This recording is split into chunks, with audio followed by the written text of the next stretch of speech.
Anak kebanggaan ayah. Seorang ayah bernama Bakri yang berumur penghujung 40-an diundang ke sekolah anaknya untuk hadir pada hari ayah. Sungguh dia amat enggan perkara seperti ini, merasa sudah punya 4 orang anak, bahkan yang tertua sudah masuk kuliah. Ia merasa sudah gak umurnya lagi bersenda gurau dengan anak pada hari ayah di sekolah.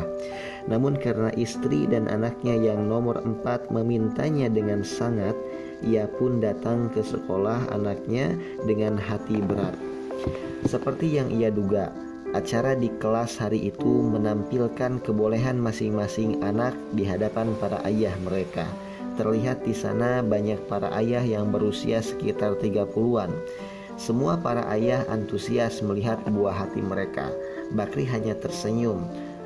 Berkatalah ia dalam hati, dulu aku juga seperti mereka saat punya anak pertama, tapi kini sudah gak zaman lagi bagiku acara anak-anak seperti ini.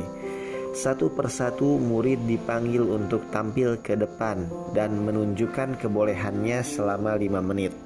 Usai penampilan, maka ayah mereka dipanggil ke depan untuk menerima hadiah yang telah disiapkan oleh sang anak untuk ayah mereka. Ada yang menampilkan kebolehan bernyanyi, ada yang menulis dan baca puisi, berpidato dengan bahasa asing, atraksi permainan, dan banyak lagi. Kini giliran Umar, anak Bakri nomor 4 yang berusia 10 tahun, dipanggil namanya untuk tampil ke depan. Bakri mengira bahwa Umar pasti akan menampilkan hal serupa dengan kawan-kawannya. Di ujung penampilan, Bakri harus berpura-pura sumringah dan memberi pelukan hangat kepada Umar, buah hatinya, agar semua orang di kelas itu tahu bahwa ia adalah ayah yang layak dibanggakan. Itulah pikirnya. Kamu ingin menampilkan apa untuk ayahmu, Umar? Tanya ibu guru. Aku akan tampil dengan Ustadz Amir di depan, jawab Umar bersemangat. Ibu guru pun mempersilahkan Ustadz Amir untuk ke depan kelas, dan tak lupa ibu guru menjelaskan kepada para ayah bahwa Ustadz Amir adalah guru ekstrakurikuler yang mengajarkan baca Al-Quran di sekolah. Nah, Umar, kini giliranmu untuk memulai penampilan, ujar ibu guru. Umar mengucap salam, sedikit kata pemuka ia ucapkan. Ia berkata bahwa ia akan membaca surat Al-Kahfi yang berjumlah 110 ayat. Sadar dengan waktu yang terbatas, ia meminta bantuan Ustadz Amir untuk memegang mushaf Al-Quran dan menyebutkan ayat mana saja untuk ia baca. Para ayah yang hadir mulai bercak kagum. Mereka mengerti bahwa Umar bukan hanya akan membaca Al-Quran, namun dia malah sudah menghafalnya. Baik, sekarang coba kamu baca ta'awuz dan basmalah, lalu mulai dari ayat pertama, pinta Ustadz Amir. Dengan memejamkan mata, Umar mulai membaca. Tak disangka, suara yang keluar dari mulut Umar terdengar begitu merdu. Rupanya Umar membaca Al-Quran mengikuti lantunan qori cilik bernama Muhammad Toha Al-Junaid yang terkenal itu. Ia membaca dengan hati yang tenang, lalu membawa kedamaian pada setiap telinga yang mendengarnya. Ayat 1 sampai dengan ayat 5 telah dibaca Umar. Ustadz Amir mengangguk-anggukkan kepalanya mengikuti bacaan Umar yang merdu tanpa sekalipun beliau putus. Lalu Ustadz Amir meminta Umar untuk membaca dari ayat 60. Umar pun membaca dengan suara yang menenangkan jiwa. Semua mata dari para ayah yang hadir mulai berkaca-kaca, seolah mereka penuh harap andai anak-anak mereka bisa seperti Umar. Demikian pula dengan Bakri, ayah Umar. Ia yang tadinya tidak sepenuh hati datang ke sekolah, kini malah ia begitu antusias. Lalu Ustadz Amir meminta Umar untuk pindah lagi ke ayat 107 sampai 110 sebagai penutup penampilannya. Maka Umar pun membacanya tanpa satu pun kesalahan.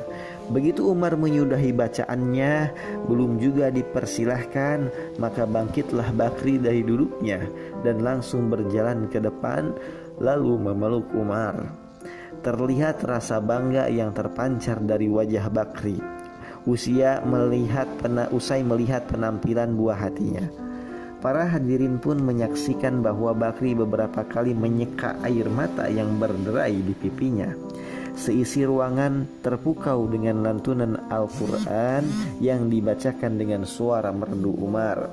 Menyudahi suasana yang haru itu, ibu guru membuka tanya kepada Umar, "Mengapa engkau ingin membaca Al-Quran untuk ayahmu, sedangkan semua temanmu tak ada yang terpikir untuk melakukannya, Umar?" Rupanya Umar pun turut haru usai dipeluk sedemikian hangat oleh ayah. Dengan mata berkaca-kaca Umar berkata, "Ustadz Amir pernah ajarkan aku untuk rajin belajar Al-Quran. Beliau sampaikan bahwa orang yang hafal Al-Quran membuat kedua orang tuanya mulia di akhirat.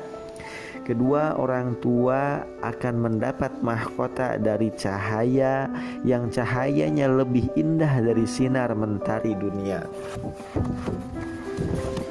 Aku ingin ayah dan ibuku mendapat kemuliaan seperti itu dari Allah Subhanahu wa ta'ala. Karena itu aku belajar menghafal Al-Quran bersama Ustadz Amir." Subhanallah, terdengar suara para ayah berkumandang di kelas itu. Semuanya berkeinginan anak-anak mereka seperti Umar. "Apakah saya boleh bicara?" tanya Bakri kepada para hadirin. Semua orang mempersilahkan.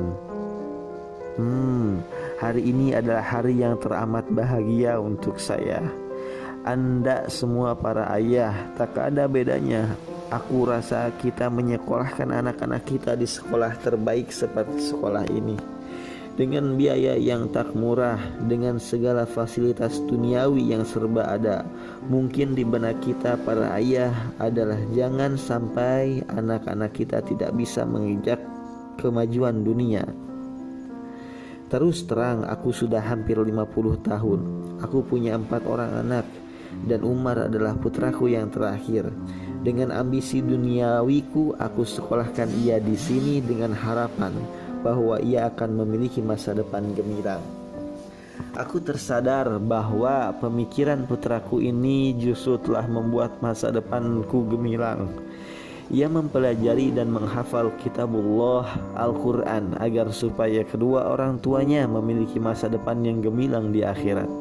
Terima kasih anakku, maafkan ayah yang lupa untuk mendidikmu untuk mempelajari Al-Quran. Bakri pun memeluk Umar kembali. Keduanya menangis haru, keadaan menjadi hening, semua orang terdiam menyaksikannya.